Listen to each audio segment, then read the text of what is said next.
ഇത് ഡ്രസ് മെറ്റീരിയലാണ്. ഇത് കൊഞ്ചം റേഞ്ച് കൂടിയതാണ്, നല്ല ക്വാളിറ്റി, കൊഞ്ചം ലേശം വില കൂടുതലാണ്. എന്ന് വെച്ചാൽ ഇതിൽ ഇത് ഗോൾഡ് വർക്കായിട്ടോ, ഫോയിൽ വർക്ക്, நம்ம மசிலின் துணியிலൊക്കെ വരില്ലേ അതുപോലെ foil work, gold colour, gold print. ഇത് ടോപ്പും പാൻറ്റും, ഇത് ഷാള്, അതാ ഹെവി തുപ്പട്ട, ഫുൾ വർക്കാണ്. കുറച്ച് നോക്കിയാൽ ഫുള്ള് വർക്കാണ്. ഇതൊക്കെ ഇത് കോഡുവറായിട്ട് കണ്ടത് ഫയൽ വർക്ക്, അതായത് ഗോൾഡ് വർക്ക്.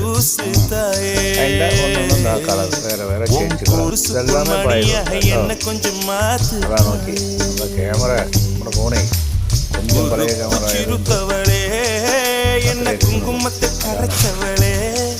நெஞ்சில் மஞ்சள் தச்சு குளிக்கையில் என்ன கொஞ்சம் பூசுதாயே.